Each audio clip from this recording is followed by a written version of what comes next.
Di mana letak kesalahannya? Selama ini kita kan mengejar uang dan kita digerakkan oleh uang. Bohong bismillah, kita harusnya digerakkan oleh Allah.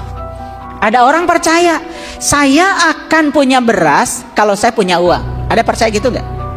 Ada yang percaya nggak di sini? Ulangi, saya akan punya beras kalau saya punya uang. Ada yang percaya gitu nggak? Ingat itu batasan. Berarti kamu akan punya beras kalau kamu punya uang, maka kamu akan fokus cari uang. Bodoh. Jadi sebetulnya kenapa hidup kita susah terus? Karena kita memiliki program yang salah di otak kita.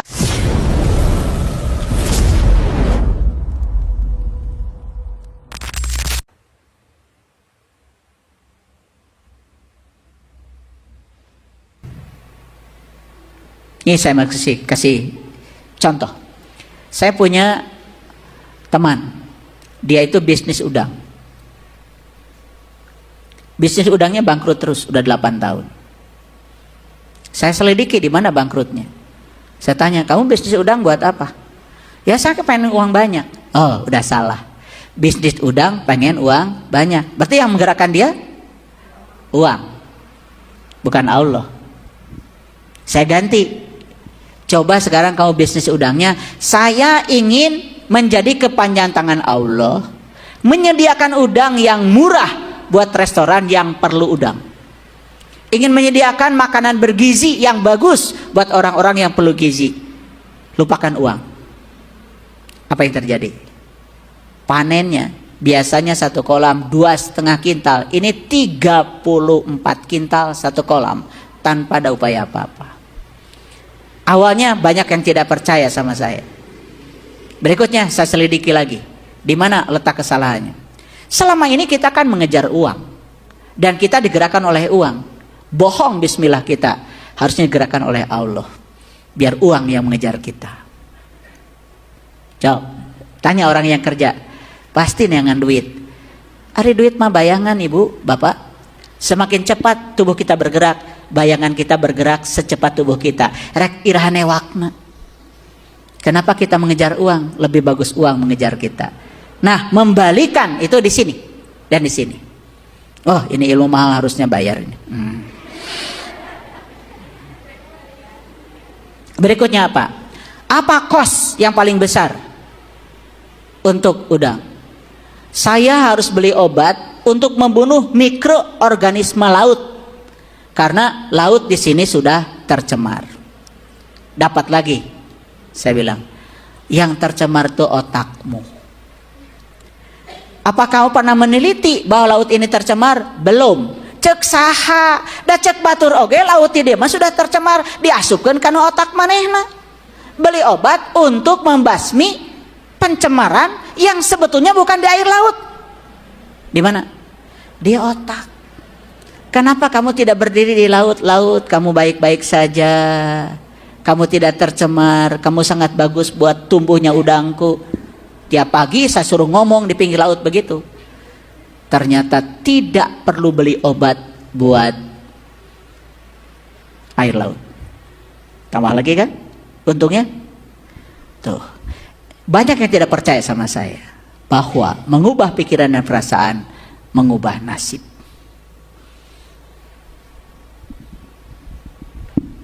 Ada orang percaya saya akan punya beras kalau saya punya uang. Ada percaya gitu nggak? Ada yang percaya nggak di sini?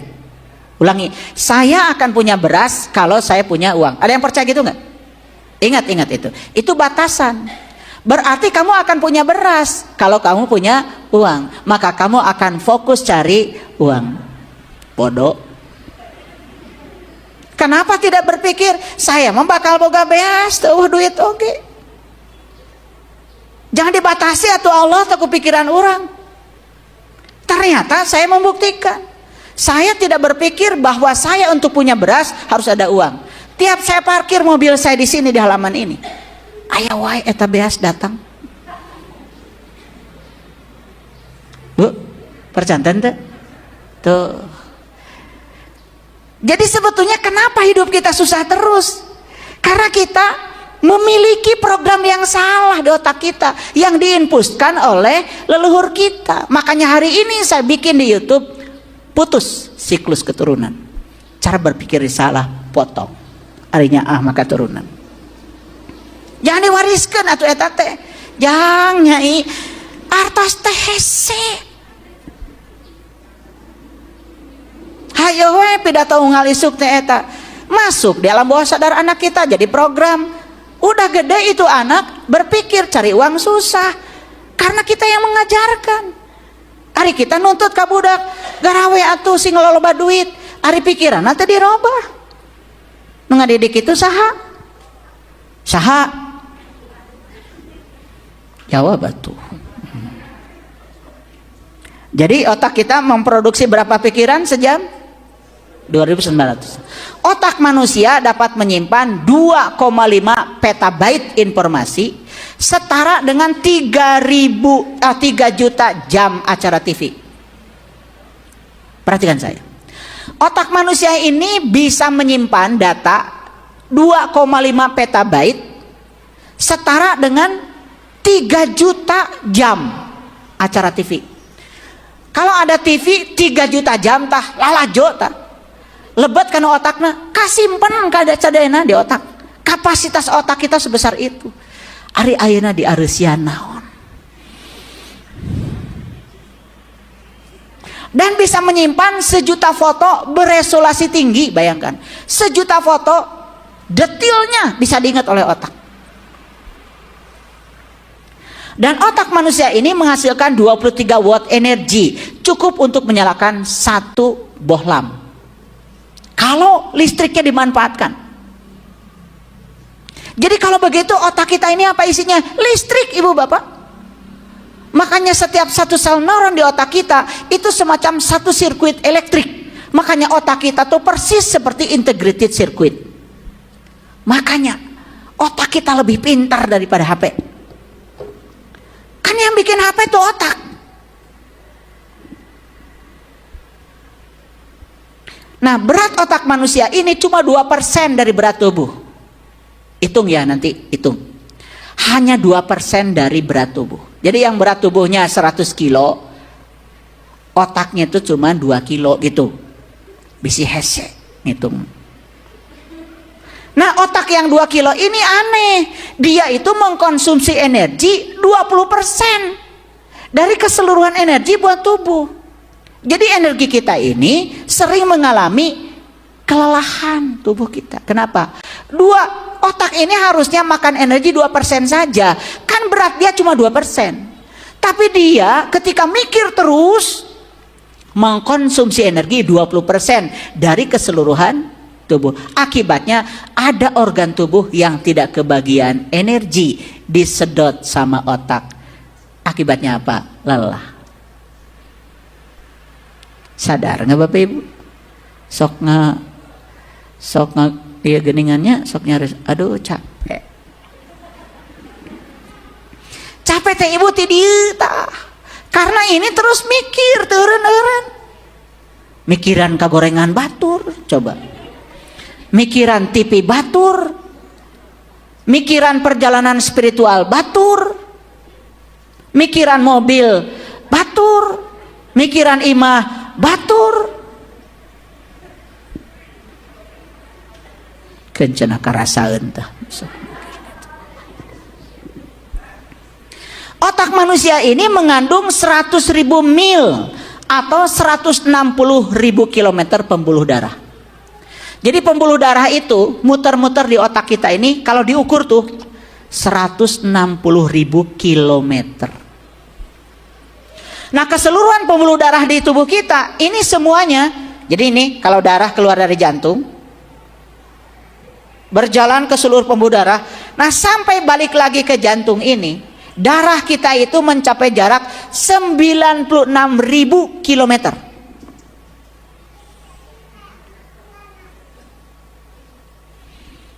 Suka bersyukur enggak? Setelah tahu begini, aduh betapa mewahnya tubuh ini. Mulai sekarang mah rek diurus gitu. Ayeuna atau isuk.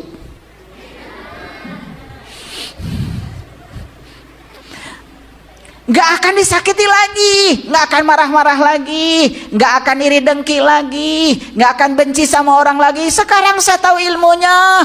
Semua itu merusak tubuhku sendiri. Stres itu ternyata merusak telomer, dan telomer memperpanjang umur sel. Mulai sekarang saya sudah tahu ilmunya. Itulah pentingnya ngaji.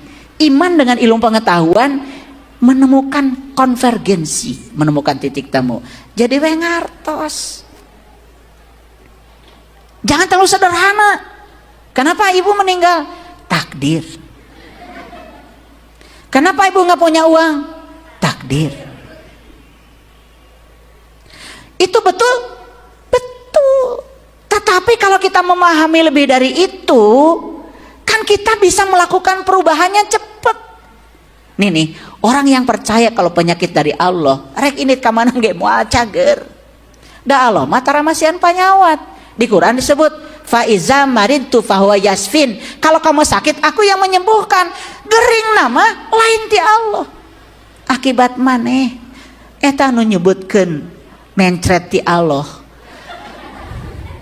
Nu ngahuapan baham maneh saha? Kan leungeun maneh. Cek Allah teh. Untung we Allah mah calik we. Dilepatkeun ka Allah mah calik we. Tara ngalawan. Itu juga marane. Di otak itu ada namanya sel neuron. Otak ini memiliki 10.000 koneksi ke sel neuron yang lain. Lihat saya semuanya. Jumlah sel neuron di otak kita itu adalah 100 miliar sel. Tadi dia tuh otak anu beratnya cuman 2% dari berat tubuh itu. Rata-rata otak manusia ini 1,4 kilogram. Di dalam 1,4 kilogram itu ada sel neuron sebanyak 100 miliar sel neuron. Masing-masing sel neuron ini bisa mengalami koneksi dengan sel neuron yang lain. Satu sel neuron itu punya koneksi 10.000 ke sel neuron yang lain. Jadi kalau dijumlahkan 100 miliar sel neuron kali 10.000 koneksi dari satu sel neuron, berarti di otak kita ini ada 1.000 triliun koneksi. Makanya cus-cos, ingat dia, ingat itu, ingat dia, ingat itu. Betul nggak? Makanya kalian tidur pun ingat wae. Rekumaha istirahat. Mulai makan obat, tidur. Waduh, tidak menyelesaikan masalah. Makanya sekarang muncullah tempat-tempat pelatihan yang menggunakan konsep energi dengan menggunakan meditasi, frekuensi, vibrasi. Aduh, keren Ibu Bapak. Jadi otak kita ini cuma 1,4 kilogram. Nah, perempuan otaknya lebih kecil daripada otak laki-laki. Tetapi perempuan itu mikirnya 10 kali menurut riset dibanding laki-laki. Nu teu kapikiran oge. Tak. Ditambah lagi belajar ngaji tetapi tidak membangun kesadaran.